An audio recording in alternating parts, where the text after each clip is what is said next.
산 너머 금산리. 어느 이른 아침. 들판에는 아직 이슬이 남아있고 바람에 옷깃이 스치면 차가운 공기가 뺨을 스친다. 시골길을 따라 닭 울음소리가 잦아드는 순간 금산 미용실의 문이 삐걱거리며 열렸다. 박영환 이장내 둘째 며느리가 조심스레 발걸음을 옮기자 공간을 가득 채운 드라이기 소리와 가위가 머리카락을 자르는 날카로운 소리가 한꺼번에 그녀를 맞았다. 그 속에서 선씨. 금산 미용실의 원장이 오늘따라 평소보다 한층 더 상기된 표정으로 손님을 맞이했다. 어머, 오늘은 좀 바쁘겠네요. 소식 들으셨어요? 미용실 원장 선씨가 말하며 빗과 가위를 내려놓았다. 둘째 며느리는 손을 살짝 멈추고 고개를 갸웃했다. 무슨 소식인가요? 머리카락을 다듬는 손길이 잠시 멈췄다. 선씨의 눈빛이 날카롭게 빛났다. 어제 김씨 딸이랑 장씨 아들이 터미널에 나타났대요. 거기서 인천 가는 버스를 타고 둘이 도망쳤다네요. 둘째 며느리는 순간 숨이 막히는 듯 했다. 김씨 딸이라면 버섯 농사집에서 늘 조용히 일만 하던 아이였다. 장씨의 아들은 작년에 쓰러진 즈의 엄마 때문에 다시 시골로 내려온 21살 청년이었다. 그들이 야반도주라니 이 조용한 마을에서는 상상하기 어려운 일이었다. 인천이라? 둘째 며느리의 목소리는 떨렸다. 선씨는 고개를 끄덕이며 낮게 말했다. 네, 어젯밤 아무도 모르게 사라졌다네요. 지금 금산리 전체가 술렁이고 있어요. 밖에서 들려오는 닭 우는 소리도, 바람에 흔들리는 나뭇잎 소리도 갑자기 무겁게 느껴졌다. 둘째 며느리는 마음속으로 장씨 아들 기업과 김씨 딸, 지선을 떠올렸다. 그들이 왜 이렇게까지 일을 저질렀는지 이해할 수가 없었다. 선씨는 머리를 말리며 조심스레 말을 이었다. 둘 다 나쁘게 생각할 건 없지만 마을 사람들 눈에는 조금은 충격적인 사건이죠. 특히 이장님께서. 둘째 며느리는 고개를 끄덕였다. 박 이장. 그녀의 시아버지이자 마을 이장인 그는 늘 성실하고 차분했다. 하지만 오늘 소식을 들으면 마음이 무거워질 게 분명했다. 그녀는 머리카락을 손으로 넘기며 마음을 다잡았다. 아버님께 알리면 안 되겠지? 하지만 사실은 이미 마을 사람들 사이에 소문이 돌고 있었다. 금산리의 낮은 골목길, 작은 논두렁, 그리고 시골 길목마다 긴장감이 스며들고 있었다. 시간이 흐르면서 미용실 안에는 긴장된 공기가 채워졌다. 둘째 며느리의 마음은 더욱 조여왔다. 머나먼 타지로 도망친 두 청춘의 그림자가 그녀의 머릿속을 떠나지 않았다. 금산리 오후. 국수집 안은 점심 장사가 한창 끝나고 한숨 돌리는 시간이 찾아왔다. 주인인 이 씨는 조용히 그릇들과 식기를 정리하고 있었다. 주방 한켠에서는 그의 부인 정 씨가 분주하게 움직이며 국수 삶을 육수가 얼마나 남았는지 점검했다. 그녀의 성격은 괄괄했지만 마음 한켠에는 섬세하고 소심한 구석이 있었다. 여보, 오늘 아침부터 이상한 소식 들었어요. 정 씨가 낮게, 하지만 빠르게 말을 꺼냈다. 이 씨는 잠시 손을 멈추고 고개를 돌려 그녀를 바라봤다. 선 씨는 커다란 육수 냄비를 수세미질하며 한숨을 내쉬었다. 금산리 그 굴다리 근처 사는 김 씨 아시죠? 작년에 버섯 농사 망쳐서 마이너스 통장에 돈도 못 갚고 은행에서 돈 갚으라고 막 한바탕 해가지고요. 다음날 술 마시고 마을 다림목에 떨어져서 크게 다쳤다던 그 왜 있잖아요. 그녀는 목소리를 낮추면서도 말은 빨라졌다. 오늘 아침에 들었는데 그 집 딸이랑 장인수 씨네 아들이 어제 터미널에 있었다고 해요. 그 집 딸내미 다리에 멍, 얼굴에도 멍. 김 씨한테 맞고 있는 걸 그 장인수 씨 아들이 보고 새벽에 여자애 데리고 인천으로 도망친 거라네요. 그 부인도 술 먹고 자주 때린다고 하고 정말 어떻게 이럴 수가 있어요. 정 씨는 잠시 육수 냄비에 시선을 두고 손을 떨며 말을 이어갔다. 그 딸 늘 착하게 농사 도왔는데 하루아침에 이렇게 새벽 첫차로 둘이 손 꼭 붙잡고 가더래요. 근데 그 딸내미 상태가 말도 아니더래요. 나도 사람들 이야기 듣는데 눈물이 나더라고요. 그녀는 목소리를 낮추며 가슴을 쓸어내렸다. 이 씨는 조용히 듣기만 했다. 정씨는 잠시 숨을 고르고 다시 말을 이어갔다. 그 장씨 아들도요. 작년에 장씨 부인이 아팠잖아요. 도시로 자동차 정비 기술 배운다고 나갔다가 엄마 간병한다고 돌아왔잖아요. 그렇게 착한 애가 갑자기 이렇게 여자애를, 그것도 고등학생 애를 데리고 야반 도주라니요. 금산이 사람들은 다 놀랐어요. 아무도 몰랐던 일인데. 국수 집안은 고요했다. 밖에서 불어오는 바람이 문틈을 흔들었고 선 씨의 말이 공기 속에 잔잔하지만 날카롭게 맴돌았다. 여보, 이런 일 우리가 그냥 지나칠 수 없겠죠? 누군가는 도와줘야 하지 않을까요? 이 씨는 여전히 조용히 식기를 정리하며 선 씨의 말이 끝날 때까지 기다렸다. 국수 집안에 고요가 찾아왔을 때 그는 조용히 한숨을 내쉬었다. 바깥 세상은 여전히 평온한 듯 했지만 금산이 사람들의 마음속에는 알 수 없는 긴박함과 걱정이 차올라 있었다. 다음 날 아침, 들판은 아직 이슬에 젖어 있고 바람이 스치면 차가운 공기가 얼굴을 스친다. 둘째 며느리는 마음속 무거운 생각을 품고 박 이장의 방 문을 두드렸다. 아버님, 잠깐 말씀드릴 게 있어요. 박영환, 금산리의 이장, 성실하고 점잖은 얼굴에 살짝 걱정이 스며 있었다. 둘째 며느리는 조심스레 입을 열었다. 김씨 딸과 장씨 아들이 어제 터미널에서 인천으로 도망쳤다고 하네요. 온몸에 멍자국이. 아무래도 지선이가 지 아버지에게 맞아서 도망친 것 같아요. 박 이장의 손이 잠시 멈췄다. 인천이라고? 도망쳤다고? 그는 낮게 중얼거리며 곧바로 막내 아들을 불렀다. 성호야, 청년의 회장으로서 의견이 있겠지. 어떻게 하면 좋겠니? 막내 아들은 잠시 생각에 잠겼다. 아버지, 이거 그냥 넘어갈 일이 아닌 것 같아요. 아직 20살도 안 된 고등학생 여자애가 집에서 도망친 이유가 지 아빠의 폭력 때문이라면 마을 차원에서 도와야 할 것 같아요. 박 이장은 조용히 고개를 끄덕였다. 그래, 하지만 방법을 잘 생각해야 한다. 청년회도 마을 일에 나서야 하니까. 그날 오후, 박 이장 댁 마루에는 금산리 청년회 회원들이 하나둘 모여들었다. 모두 얼굴에는 걱정과 긴장감이 섞여 있었다.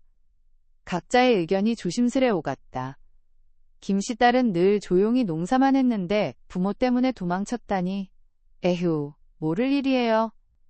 청년회장 성호의 작은 형 연호가 조용히 으쪼렸다. 근데 기혁이도 이해는 돼요. 도와주고 싶은 마음, 사람 하나 살리고 싶은 마음. 왜 안 들겠어요. 그때 동네 어귀에서 돼지 농장을 하는 아버지를 따라 돼지 키우는 일을 배우고 있는 영철이 말을 보탰다. 김씨가 버섯 농사 망하고 마이너스 통장이 막히게 되더니 사람이 예전 같지 않게 거칠어지더라고. 지난번에는 글쎄. 청년의 회원들의 말이 이어질수록 박 이장은 한숨을 내쉬며 멍하게 먼 산을 바라보았다. 회원들 사이에서 다시 의견이 오갔다. 마을 차원에서라도 두 애들을 안전하게 데리고 들어오는 방안을 찾아야 합니다. 인천이 얼마나 큰 도시인데 기혁이도 성인이래봤자 21살이에요. 걔가 고등학생 여자애 데리고 뭘 할 수 있겠습니까? 기껏해야 며칠 도망 다니다가 나쁜 애들이라도 만나면 경찰에 신고라도 얼른 해야 하는 거 아닙니까? 마루 안공기는 점점 무겁게 가라앉았다. 박 이장은 모든 이야기를 듣고 한숨을 더 깊게 쉬었다. 그래. 오늘 모인 이유는 단순히 판단을 내리기 위한 게 아니라 함께 수를 내보기 위함이야. 금산리 사람이라면 서로를 도와야 하지 않겠어? 청년회 회원들은 각자 고개를 끄덕였다. 긴장과 무게가 한층 깊어졌다. 누구도 쉽게 해결책을 내놓을 수 없었다. 그저 서로의 눈빛과 침묵 속에서 어떻게든 이 위기를 헤쳐나가야 한다는 마음들이 솟아나고 있었다. 둘째 며느리는 그 모습을 멀리서 지켜보며 알 수 없는 불안과 긴장감이 여전히 남아 있었다. 금산리의 하루가 그렇게 깊어졌다. 다음 날 아침, 들판에는 아직 이슬이 내려앉아 있고 바람이 스치면 옷깃이 차갑게 흔들렸다.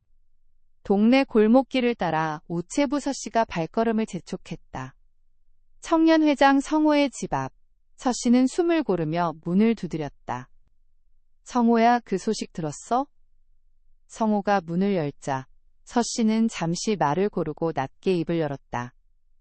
성호야, 그 두 사람 경찰에 잡혔다는구먼. 박 이장의 막내 아들 성호의 얼굴이 순간 굳었다. 경찰이라고요? 인천의 경찰서에? 서씨는 고개를 끄덕였다. 그래, 내가 들은 그대로 말해주겠네. 어젯밤 애들이 인천 가는 버스를 타고 도망쳤다고 했지? 마침 그날 인천 시내버스터미널에서 순찰을 돌던 경찰이 수상한 남녀를 발견한 거야. 얼굴에 멍자국이 있으니 경찰이 물어본 거지. 그러니 집에서 도망쳤다 부모님이 때렸다라고 했대. 그랬더니 경찰들이 안전을 위해서 경찰서로 데려갔나 봐. 성호는 잠시 숨을 고르고 허공을 바라봤다. 그렇다면 맞았다는 증거가 있는 셈이네. 그의 가슴 한켠에는 미묘한 죄책감과 안도감이 섞여 있었다. 그러니까 두 사람은 안전하게 보호받고 있는 거군요? 서씨는 잠시 숨을 고르고 말을 이어갔다. 그렇지. 경찰서에서는 부모에게 인계할 생각은 아직 없다고 하더라고. 어쩌면 며칠 더 보호할 계획이라고 했어. 다만 금산리 사람들에게 이 얘기 전할 때는 조심해야 해. 사람들이 듣고는 야, 반도주라거나 문제 있는 집안이라고 오해할 수도 있으니. 성호는 깊게 숨을 들이쉬었다. 알겠습니다, 형님. 오늘 오후 청년회 회원들을 모두 모이게 하겠습니다. 방법을 신중히 논의해야겠군요. 애들을 안전하게 데리고 오는 것도 우리 어른들 책임이니까요. 서씨는 고개를 끄덕이며 천천히 물러섰다. 성호는 문 앞에서 잠시 서서 마을 골목을 바라보았다. 바람에 흔들리는 나뭇잎, 아침 햇살에 반짝이는 이슬. 겉으로 보기엔 평온했지만 금산리 사람들의 마음속에는 이미 깊은 긴박감과 걱정이 자리 잡고 있었다. 며칠 후 금산리 이른 오후, 들판은 여전히 이슬에 젖어 있었지만 햇살이 낮게 깔리며 논두렁과 작은 길들을 따뜻하게 비추고 있었다. 두 사람의 발걸음이 골목길 끝에서 보였다. 기억과 지선이었다. 멀리서 보아도 지선의 눈가에는 아직 붉은 기운이 남아 있었고 기억의 어깨에는 피곤과 긴장이 함께 얹혀 있었다. 골목길 한켠에서 농사일을 마친 마을 사람들이 눈을 돌렸다. 저기, 기억이랑 지선이네? 작은 수군거림이 들리지만 두 사람은 묵묵히 걸음을 옮겼다. 돌아오는 길은 조용했지만 그 조용함 속에 긴장과 두려움, 그리고 안도의 감정이 뒤섞여 있었다. 둘째 며느리는 멀리서 그들을 보고 숨을 고르며 가슴을 탁탁 쳤다. 에휴, 무사히 돌아왔구나. 그녀의 목소리는 낮았지만 마음속 깊은 곳에 안도와 걱정이 섞여 있었다. 기억은 지선을 살며시 붙잡으며 말했다. 지선아, 괜찮지? 너무 놀라지 마. 지선은 고개를 끄덕였지만 아직 마음속 두려움이 가시지 않은 듯 눈을 깜빡였다. 잠시 걸음을 멈춘 그때 성호가 달려나왔다. 지선이는 내가 데려갈게. 안전하게 아버지께 보내야 하니까. 지선은 성호를 보고 안도의 미소를 보였다. 죄송합니다. 저 때문에. 성호는 움츠러든 기억의 등을 두드리며 말했다. 괜찮아. 일단은 지선이를 집에 데려가는 게 먼저야. 너도 맘고생 많이 했을 텐데. 가서 쉬어. 다음에 다시 얘기하자. 박 이장의 막내 아들 성호는 지선을 부축해서 천천히 지선의 집으로 향했다.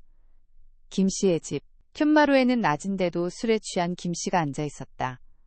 손에는 빈 소주병이 놓여 있었고 눈빛은 흐릿했지만 분노와 좌절이 뒤섞여 있었다. 지선이 너 2년. 어디 다녀온 거냐? 그의 목소리는 떨렸지만 날카로웠다. 지선은 눈물을 글썽이며 몸을 떨었다. 아버지, 그만해요. 이제 그만.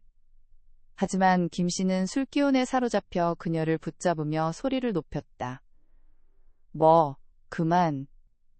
어디 건방지게 인연이. 지선은 두려움에 몸을 움츠렸다. 아버지, 제발요. 네? 제발요. 더 이상 때리지 마세요. 저도 사람이에요. 엄마도 사람이고요. 이제 제발 그만 좀 하세요, 아버지. 목소리는 점점 작아졌지만 그녀의 눈에는 공포와 상처가 선명히 담겨 있었다.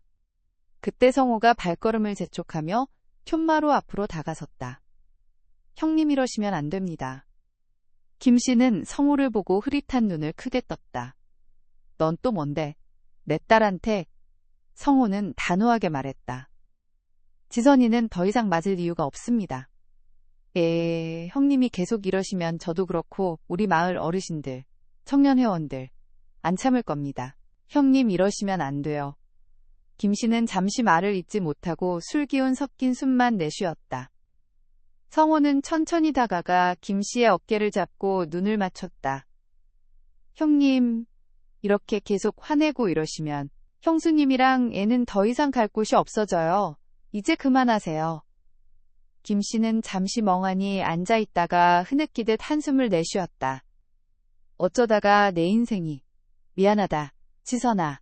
미안해. 지선은 성호가 옆에서 등을 토닥여주자 안도의 눈물을 흘렸다. 성호는 여전히 김씨를 단호하게 바라보며 낮은 목소리로 다그쳤다. 형님, 어려운 일 있으면 저나 동네 다른 분들한테라도 좀 털어놓으세요. 마음속에서 삭히지만 마시고요. 김씨는 눈을 감았다가 다시 뜨며 성호의 눈빛을 보고 고개를 끄덕였다. 알겠다, 알겠어. 이제는. 성호는 안도하며 푯마루에 남아져 있는 김씨와 지선이를 뒤로하며 문 밖으로 나섰다. 골목길에는 햇살이 반짝이고 바람에 흔들리는 나뭇잎 사이로 들려오는 닭 울음소리가 금산리의 늦은 오후를 가득 채웠다. 산 너머 금산리. 들녘에는 벌써 가을빛이 번지고 있었다. 누렇게 익어가는 벼 사이로 바람은 부드럽게 스치고 멀리 산새 울음이 들려왔다. 그러나 이 집안의 공기는 무겁게 가라앉아 있었다. 이장의 집, 셋째 며느리. 은경은 며칠째 마음을 졸이며 시아버지 방 앞에서 머뭇거리고 서 있었다. 차마 입을 떼지 못하던 말. 오늘은 꺼내야만 했다. 박 이장은 저녁 무렵 마당에 앉아 담배를 피우고 있다. 주름진 얼굴은 늘처럼 단단했지만 은경의 발걸음은 그 앞에서 자꾸만 느려졌다. 아버님, 제가... 목소리는 떨리고 눈은 자꾸만 땅으로 향했다. 한참을 머뭇거리다 그녀의 입에서 말이 흘러나왔다. 아버님, 저희 남동생 병이 깊어졌대요. 잠시 한 달만 곁에서 돌봐주고 싶습니다. 잠시 정적. 매미 소리조차 멎은 듯했다. 이장은 천천히 담배를 껐다. 이미 알고 있던 사실이었으나 며느리의 입에서 직접 들으니 가슴은 먹먹해졌다. 가거라. 집안일은 내가 맡으마.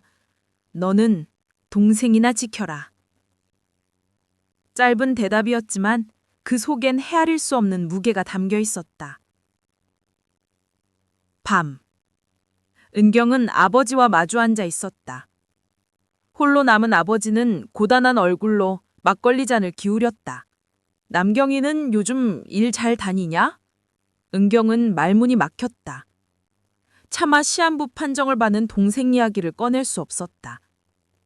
웃음을 억지로 그려내며 예, 잘 지내요 라고 답할 뿐이었다. 속으로는 가슴이 먹먹히 저미는 은경이었다. 언제까지 숨길 수 있을까?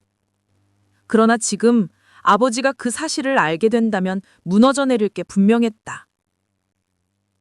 그녀는 끝내 침묵을 삼켰다. 다음 날, 대학 병원 복도는 소독약 냄새로 가득 찼다. 문을 열자 창백한 남동생이 보였다.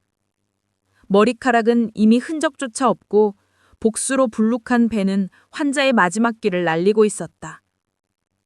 남경은 누나를 보자 마치 오랜만에 친구를 만난 듯 하얗게 웃었다. 누나 왔어? 이렇게라도 보니 좋다. 그 미소가 오히려 은경의 가슴을 찢었다. 눈물이 치밀어 올랐지만 꽉 삼켜냈다. 동생 앞에서 무너질 수는 없었다. 엄마 없이 키운 내 동생. 동생은 은경에게 이 세상만큼 커다란 존재였다. 복도 벤치에선 남경의 아내 송이가 두 아이를 안고 있었다. 아이들은 천진하게 웃고 있었지만 젊은 올케의 얼굴은 이미 지쳐 있었다. 5살 딸은 인형을 꼭 껴안고 2살 빼기 아들은 품에서 잠들어 있었다. 송이는 입술을 껴물며 애써 담담히 말했다. 애들 앞에서 눈물 보일 수가 없어요. 그냥 웃는 척만 해요. 그런데 가끔은 아무 힘도 나지 않아요. 은경은 그녀의 어깨에 손을 얹었다. 내가 있을게. 이번 한 달은 내가 같이 있을게. 송이는 끝내 고개를 숙이고 조용히 눈물을 흘렸다. 아이들이 볼까 이내 허름해진 옷소매로 눈물을 닦아냈다. 복도 창문 너머로 붉은 석양이 병실을 물들였다. 남경은 숨소리가 거칠었다. 은경은 곁에 앉아 손수건으로 땀을 닦아주며 어린 시절의 기억을 꺼냈다. 기억나지? 엄마 없을 때 우리 둘이 뭉뜩 따라 뛰어다니던 거. 네가 키 작다고 늘 삐치던 거. 남경은 고개를 끄덕이며 힘겹게 웃었다. 그땐 좋았다. 누나가 있어서 난 한 번도 외롭지 않았는데 누나는 나 키우랴, 아버지 돌보랴 많이 힘들고 외로웠지? 그 말에 은경의 눈물이 끝내 터져나왔다. 그녀는 동생의 손을 더 꼭 잡으며 말했다. 남경아, 누난 하나도 힘든 거 없었어. 앞으로도 그럴 거야. 그러니까 사랑만 줘. 그냥 누나 옆에서 사람만 있으면 돼. 응? 제발 네가 나한테 어떤 존재인데. 남경아. 남경은 세상 모든 것을 내려놓은 얼굴로 희미하게 웃으며 알았다고 했다. 그 시각 박 이장은 우물가에 앉아 있었다. 담배 연기 사이로 그는 혼잣말을 흘렸다. 참, 젊은 사람이 허망하다. 밤하늘엔 별이 가득했지만 그의 눈에는 어둠만이 내려앉았다. 산 너머 금산리. 연호와 성호의 서울 시위. 저녁 무렵 금산리 마을회관 앞에는 연로한 농부들이 삼삼오오 모여 앉아 있었다. 누군가는 담배 연기를 길게 내뿜으며 누군가는 낡은 모자를 벗어 무릎 위에 올려두고 있었다. 라디오에서는 서울 집회 소식이 흘러나왔다. 오늘 낮 전국에서 모인 농민 수천 명이 광화문 일대에서 농산물 수입 개방 반대 집회를 열어 기계적인 아나운서의 목소리가 마치 다른 세상 이야기처럼 흘러나왔지만 농부들의 가슴에는 그것이 비수처럼 꽂혔다. 젊은 사람들이 별일 없이 돌아올까? 한 노인이 담배꽁초를 눌러 끄며 중얼거렸다. 저놈들이 곤봉이랑 체루탄을 들이대면 아무리 젊어도 당해내기 힘들걸. 다른 이가 고개를 숙이며 말하자 회관 마루 위로 묵직한 침묵이 내려앉았다. 저녁 밥상 위에도 걱정은 이어졌다. 박영환 이장네 뒷집에 사는 영철의 엄마는 숟가락을 손에 쥔 채 밥을 뜨지 못하고 있었다. 수영 아범이 오늘은 밥 한 숟갈도 못 먹었을 게야. 사람이 저리 모이면 꼭 다치는 이가 생기더라고. 방 안에 있던 아이들이 낯설게 엄숙한 분위기를 느끼고 조용히 밥을 뜨는 소리만 났다. 논두렁을 따라 개구리 소리가 울려 퍼졌고 대숲은 바람에 서걱이며 흔들렸다. 밤이 깊어지자 마을 입구로 난 길에 누구랄 것도 없이 사람들이 모여들었다. 늙은 이장, 아이를 업은 세대, 머리 희끗한 노모까지 모두 같은 마음으로 마을 끝 길목을 바라보았다. 멀리서 희미한 불빛이 흔들리듯 다가올 때마다 사람들의 숨이 절로 멈췄다. 그 순간 개 짖는 소리가 울려 퍼졌다. 밤길을 따라 청년들이 돌아오고 있음을 알리는 소리였다. 누군가가 왔구나 하고 낮게 중얼거렸다. 그러나 곧 이어진 모습은 사람들의 가슴을 더욱 무겁게 짓눌렀다. 서울로 올라갔던 청년의 무리가 돌아온 것은 자정 무렵이었다. 성호, 연호, 그리고 몇몇 청년 회원들은 땀에 젖은 얼굴과 피곤한 몸을 이끌고 마을길을 따라 걸어왔다. 그들의 걸음은 무겁고 느렸지만 눈빛만큼은 여전히 불타오르고 있었다. 박이장네 둘째 며느리는 마을 입구에 있는 느티나무 옆에 서서 그들을 기다리고 있었다. 멀리서 희미한 불빛 아래 청년들의 옷자락에 검붉게 얼룩진 흔적이 눈에 들어왔다. 여보, 이마에 피가. 그녀가 떨리는 목소리로 묻자 연호는 잠시 눈을 피한 채 손수건을 꺼냈다. 하얀 손수건은 이미 검붉은 피로 번져 있었다. 서울 시위 현장이 얼마나 치열하고 긴박했는지 보여주는 장면이었다. 그는 조용히 손수건으로 머리를 훔치며 낮게 중얼거렸다. 괜찮아. 당신 걱정 많이 했지. 아버지는. 전화를 할 상황이 아니었어. 미안해 여보. 동생 성호가 곁에서 무겁게 말을 이었다. 전국에서 사람들이 낮부터 몰려왔는데 시커먼 구름대처럼 운집했어요. 광장에 서서 농민을 살려달라고 외치는데 저도 시위하는 한 사람이었지만 그 소리가 너무나 크고 천둥 같았어요. 겁이 털컥 나더라고요. 청년 회원들은 모두 침묵했다. 그 침묵 속에 금산리 사람들의 삶과 농부의 땀 그리고 지켜야 할 밥그릇에 대한 절박함이 묻어 있었다. 둘째 며느리는 성호의 손에서 피 묻은 손수건을 받아들었다. 그녀의 손끝이 떨렸다. 마당에는 바람이 지나가며 살짝 흙냄새를 일렁이게 했다. 청년들의 어깨 위로 달빛이 내려앉았다. 형, 연우와 동생 성호가 박이장네 집으로 향했다. 왔구나. 박이장은 짧게 말했다. 목소리는 낮았지만 그 안에는 걱정과 안도의 기운이 함께 배어 있었다. 연우는 잠시 고개를 숙였다. 아버지, 전화를 못 드려 죄송합니다. 현장이 너무 정신없어서. 그는 손에 쥔 손수건을 슬쩍 뒤로 감추려 했지만 이미 피로 얼룩진 흔적이 등잔불에 드러났다. 박 이장은 그 손수건을 뚫어지게 바라보다가 천천히 말을 이었다. 이놈아, 네가 그곳에서 무슨 일을 겪었는지 손수건이 다 말해주고 있구나. 잠시 뜸을 들인 뒤 그는 낮고 굵은 목소리로 말했다. 연호는 깊게 숨을 들이켰다. 연호야, 우리가 지켜야 할 건 단순한 농과 밭이 아니다. 그 농과 밭에서 이어온 밥상, 그 밥상 위에 놓인 우리 삶이다. 네가 본 것, 느낀 것을 잊지 마라. 그게 앞으로 네가 짊어질 몫이다. 연호는 떨미는 목소리로 대답했다. 네, 아버지. 그 순간 동쪽 하늘이 희미하게 밝아오기 시작했다. 밤새 금산리를 짓누르던 무거운 어둠이 조금씩 걷히고 있었다. 산 너머 금산리. 전자레인지 방문 판매원, 오후 늦은 금산리 마을, 저녁 햇살이 집집마다 담장을 붉게 물들이는 시간, 금산리 슈퍼마켓 황시집 앞에는 평소보다 왁자지껄한 기운이 돌고 있었다. 먼 시골 마을에서 보기 드문 방문 판매라는 낯선 손님이 온다는 소문이 퍼져서였다. 황시 슈퍼마켓 만마당에는 오래된 나무 의자와 플라스틱 의자가 어지럽게 놓여 있었다.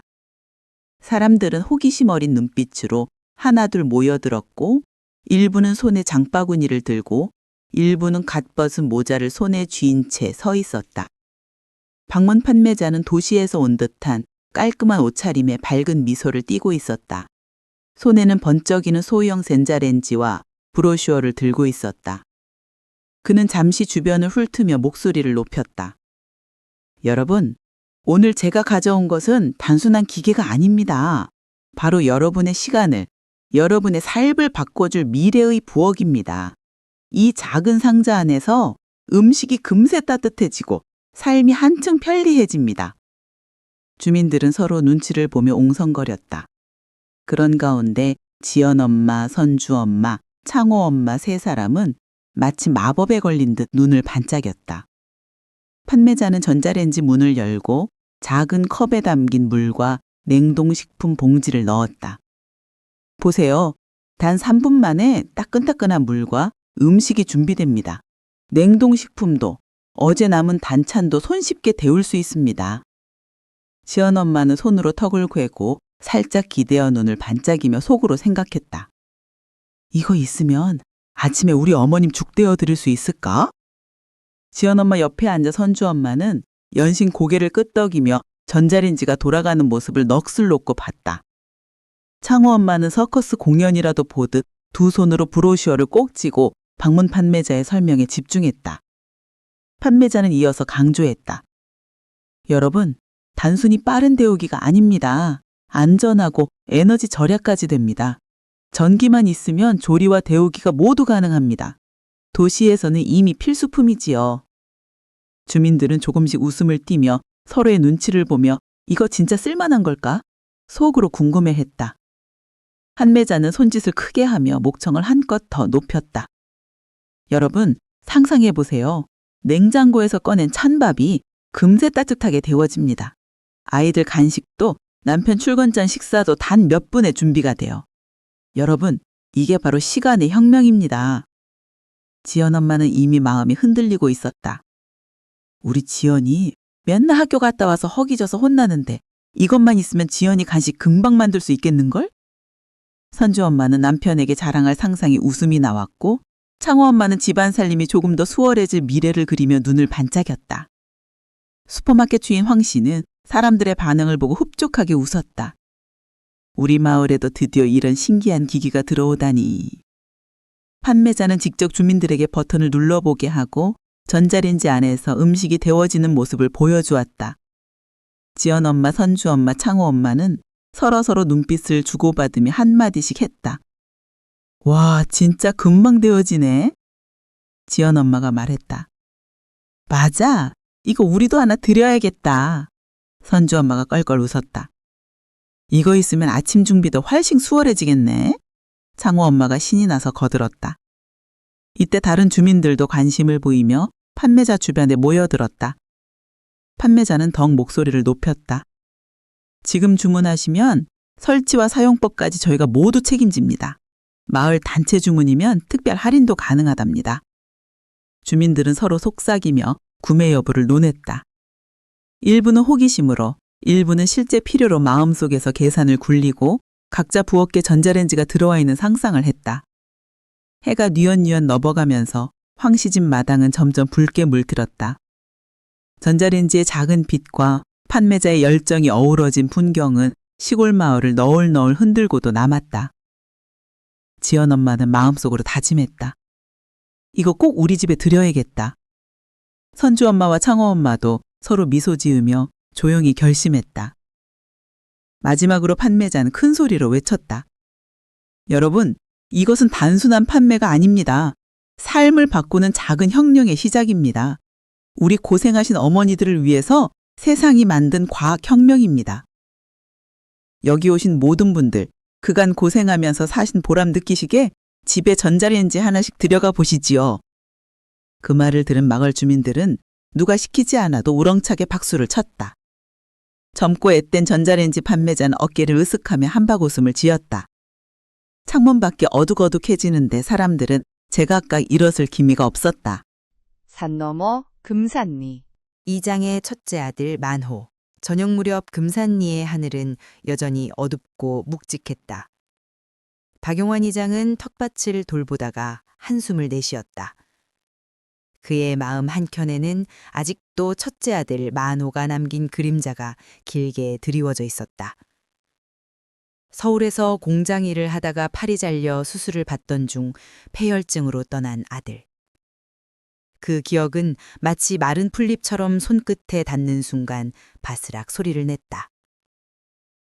만호야, 네가 없으니 집이 왜 이렇게 허전한지 모르겠구나. 그는 낮은 목소리로 혼잣말을 했지만 눈가는 이미 젖은 흔적이 남아 있었다. 그 허전함을 달래듯 그는 남은 두 아들 연호와 성호를 바라보며 입술을 앙다물었다. 둘째 며느리와 함께 걱정스러운 마음으로 시골집 마루에 앉아있는 그들의 모습을 보며 삶이란 얼마나 간절하게 이어지는 것인지 새삼 느꼈다. 둘째 며느리의 고민. 아버님, 시아주버님 제사날이 다가오는데 어떻게 하면 좋을까요? 둘째 며느리는 조심스레 물었다. 그녀의 손은 살짝 떨리고 있었고 목소리에는 걱정과 내심 서운한 마음이 섞여 있었다. 박영환 이장은 잠시 눈을 감았다가 천천히 입을 열었다. 연호야, 제사는 마음에서 우러나야 하는 것이고 이승을 떠난 사람도 그걸 알 거야. 네가 성실히 기억하고 마음을 다하면 그것으로 충분하단다. 너무 마음 쓰지 마라. 둘째 며느리는 한숨을 내쉬며 고개를 끄덕였다. 그녀의 마음 한쪽에는 서울에서 제사를 지키지 못하는 첫째 며느리에 대한 미묘한 서운함이 자리 잡고 있었다. 그러나 동시에 자신을 향한 시아버지의 따뜻한 눈길에 마음 한켠이 녹아내렸다. 첫째 며느리와 박 이장의 손주들은 서울에서 살고 있다. 높은 빌딩과 자동차 소음 사이로 첫째 며느리는 바쁜 하루를 보내고 있었다. 아들 한석은 고3. 이제 미국으로 대학을 가려고 준비자는 중요한 시기였다. 딸 정은도 학교 수업과 학원을 오가며 하루를 보낸다. 그녀의 집은 조용했고 그러나 마음속에는 늘 부모님과 시골집 생각이 맴돌았다. 박영환 이장이 팔아준 논 덕분에 그녀는 아이들을 키울 수 있었고 그 은혜를 결코 잊지 않았다. 아버님, 저도 마음속으로 항상 감사드려요. 그녀는 혼잣말처럼 중얼거렸지만 그 말에는 진심이 담겨 있었다. 금산리의 밤. 마을회관 앞 달빛이 대지를 은은하게 비추고 있었다. 박용환 이장은 마루에 앉아 술 한 잔을 들었다. 눈앞에는 연호와 성호 그리고 둘째 며느리의 얼굴이 희미하게 비쳤다. 큰애가 지금 살아 있었다면 한석애미도 사느라 바쁘겠지. 니들은 어떻게 생각할지 모르지만 한석애미한테 노니아도 팔아서 준 건 잘한 일이야. 여자 혼자 애 둘 키우는 게 여간 어렵니. 박 기자는 두 아들에게 미안한 듯 조용히 이야기했다. 아이들이 편히 자라도록 길을 열어준 것, 그리고 며느리가 묵묵히 그 길을 걷고 있는 것, 그것이 그에게는 무엇과도 바꿀 수 없는 위로였다. 다음 날 아침, 첫째 며느리는 서울 집에서 아이들과 함께 아침을 먹고 있었다. 둘째 딸 정은이 창밖을 바라보며 말했다. 엄마, 아빠 돌아가신 날 다가오는 것 같지 않아요? 박 이장의 첫째 며느리는 대답 대신 토스트기에 구워진 식빵을 정은에게 조용히 건넸다. 한석은 잠시 빠졌다 대답했다. 아빠는 우리가 행복하길 바라실 거야. 그러니까 우리가 이렇게 잘 지내고 있는 거야. 정은이 너는 쓸데없는 걱정하지 말고 다음 주에 있는 시험이나 잘 볼 생각해. 이젠 우리 세 가족 아빠 없어도 잘 헤쳐나가야 해. 며느리 수연은 두 아이의 대화를 들으며 생각에 잠겼다. 남편 없이 아이들을 키운 지 벌써 7년째였다. 시골에 가족들이 제사를 지내고 있는 걸 알고 있지만 수연은 남편의 가족이 있는 그곳까지 찾아갈 여력이 없었다. 친정에서는 애들을 데리고 미국에 가서 얼른 자리를 잡으라고 했는데 장손인 한석을 시아버지에게서 떼어놓는 기분이 들어 고민이 많았다. 서울과 금산리, 떨어진 두 곳에서 가족의 마음이 서로를 향해 닿아 있었다. 박 이장은 시골집 마루에서 다시 한번 술잔을 들어 먼저 떠난 만호를 떠올렸다. 그리고 마음속으로 조용히 말했다. 만호야, 네가 없지만 네 식구들과 네 자식들은 무슨 일이 있어도 이 애비가 책임지고 내가 지키마. 넌 걱정하지 말거라. 달빛 아래 금산리는 다시 하루를 준비하고 있었다. 어둠이 걷히고 마음속 무거운 그림자 역시 서서히 밝아오는 동력 하늘과 함께 희미해졌다. 산 너머 금산리. 둘째 며느리 민규 엄마 촌지 사건. 금산리의 아침이 시작되었다. 박영환 이장은 텃밭을 돌보며 하루를 준비하고 있었지만 마음 한켠에는 가족의 일과 고민이 자리 잡고 있었다. 박 이장의 둘째 며느리 미연은 부엌에서 차를 끓이며 속으로 중얼거렸다. 오늘 민규 선생님께 잘 보여야 하는데 선생님이 부산에서 오신다고 하던데 대도시에서 뭐하러 이런 촌으로 오시는 거지? 민규는 무심히 책가방을 챙기며 엄마의 표정을 읽었다. 엄마, 학교 가야지. 미연은 고개를 끄덕이며 가볍게 웃었지만 속으로는 걱정이 무겁게 자리했다. 미연은 작은 봉투를 교과서 사이에 끼웠다. 선생님, 민규 좀 잘 봐주세요. 박 이장의 둘째 며느리 미연은 얼마의 돈을 넣은 지폐 앞에 몇 글자 적어서 보냈다. 부산에서 전군 온 40대 남자 담임 선생님은 깐깐하고 규칙과 질서를 중시하는 성격이었다. 교실에서 교과서를 정리하다 민규의 책가방 속 봉투를 발견하고는 잠시 멈췄다. 이건? 민규의 새로운 담임은 봉투를 그대로 집으로 돌려보냈다. 미연은 가방을 확인하다 봉투가 다시 돌아온 것을 보고 작은 숨을 삼켰다. 이럴 수가. 다시 보내야 하나? 선생님이 못 보신 게 분명해. 다음 날, 미연은 봉투를 다시 포장했다. 이번에는 고구마를 삶아 넣은 본지 속에 촌지 봉투를 살짝 숨겼다. 이번엔 선생님도 거부하시지 않으시겠지? 선생님, 민규를 잘 봐주셔야 해요. 제 마음을 알아주세요. 하지만 그녀는 동시에 불안했다. 이러다 또 돌아오면 어떡하지? 하지만 민규의 담임 선생님은 또다시 촌지 봉투를 민규의 가방 속에 돌려보냈다. 봉투가 또 돌아오자 미연은 고민 끝에 작은 간식 바구니를 준비했다. 사탕과 과자를 담고 그 속에 봉투를 살짝 끼웠다. 이번엔 선생님께서 좋아하실 거야. 이 정도 금액은 이 동네에서는 아무도 하지 않잖아. 정말. 하지만 그녀는 봉투가 발견될까봐 조심스레 숨을 고르며 손을 떨었다. 3번의 시도. 작은 실패. 그러나 그녀의 마음은 여전히 간절했다. 며칠 뒤 담임 선생님은 박 이장의 둘째 며느리 미연을 학교로 부르게 되었다. 작은 소동은 현질이 되었다.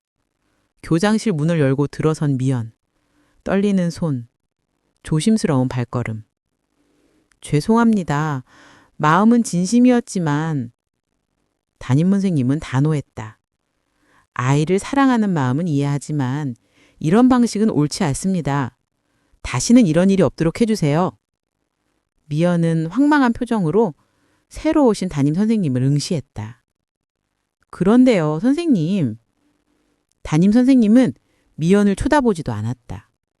미연은 조심스러워 입을 떼었다. 선생님, 제가 넣어드린 금액이 적어서 그러실까요? 그렇다면 제가... 미연은 말했다.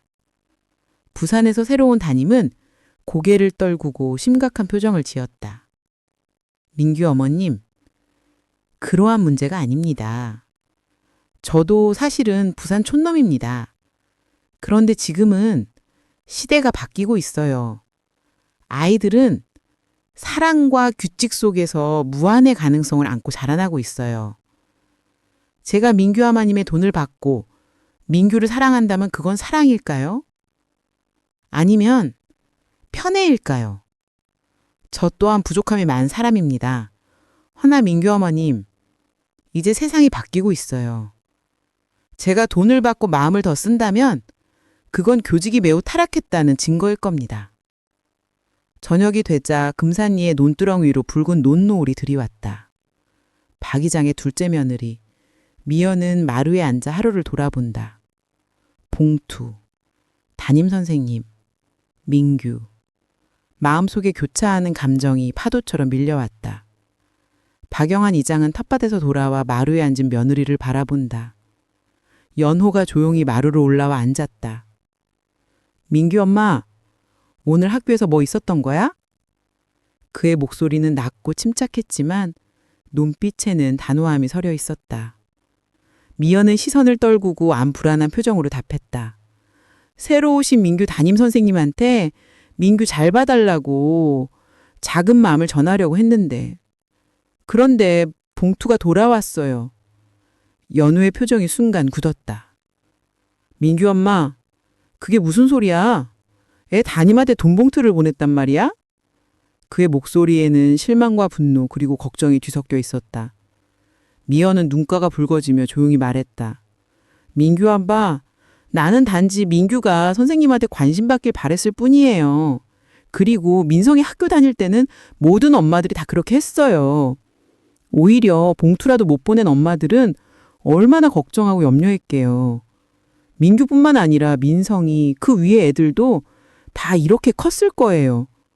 나는 이번에도 민규 담임 선생님이 알아주실 거라 믿었을 뿐이에요. 특별히 우리 민규를 예뻐해달라는 얘기는 아니었어요. 연호는 한숨을 쉬며 머리를 쓸어넘겼다. 민규 엄마, 네 말은 내가 충분히 알아. 하지만 지금은 시대가 달라졌어. 아이에게 필요한 건 진심과 규칙, 그리고 어른이 본보기를 보여주는 삶이지 이런 작은 시도들이 아니란 말이야. 우리 부부가 함께 방향을 잡아야 민규가 제대로 자랄 수 있어. 미연은 눈물을 살짝 훔치며 고개를 끄덕였다. 알겠어요, 민규 아빠. 앞으로는 당신 말대로 할게요. 연호는 민규의 손을 살짝 잡았다. 여보, 민규 엄마, 당신 잘하고 있어. 너무 걱정하지 않아도 돼. 세상은 당신이 생각하는 것보다 제대로 흘러가고 있어. 당신도 당신대로 잘하고 있고 민규도 그럴 거야. 민성이 봐봐. 잘 끄고 있잖아. 지형이 잘하는데 민규가 엇나갈 이유가 없잖아. 당신 잘하고 있어. 마루에는 고요가 내려앉고 금산이의 저녁 노을이 보부의 얼굴을 부드럽게 물들였다. 작은 갈등은 남았지만 서로를 이해하려는 마음이 조금씩 그들을 연결하고 있었다.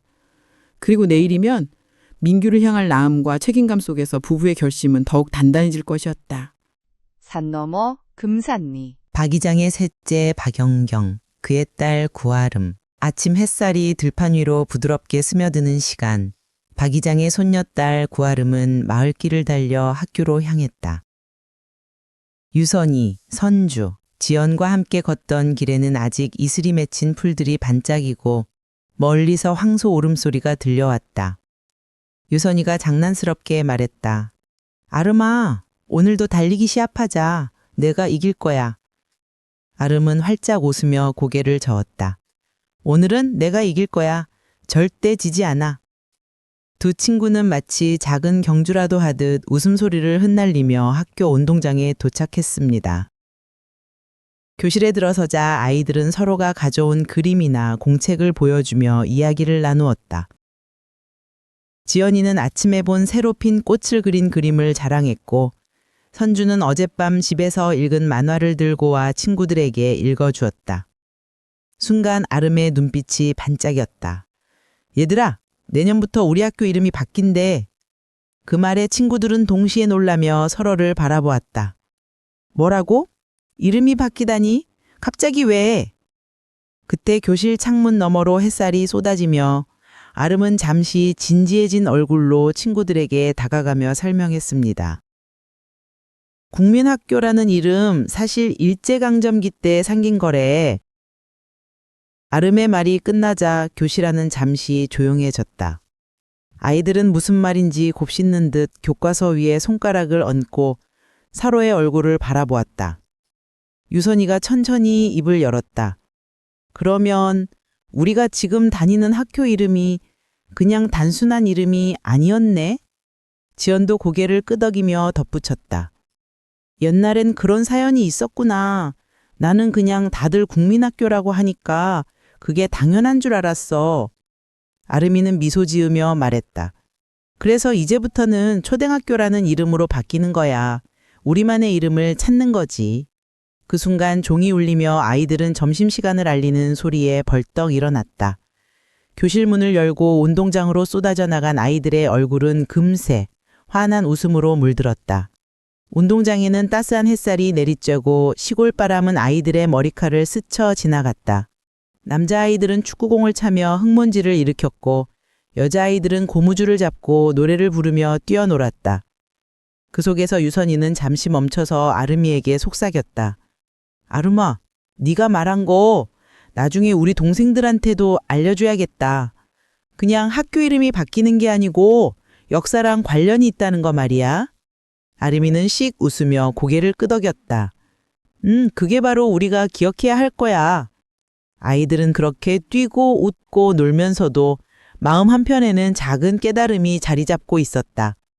그날의 햇살은 유난히 밝았고 운동장 위를 뛰노는 아이들의 그림자는 마치 새로운 시대를 향해 달려가는 듯 길게 뻗어갔다.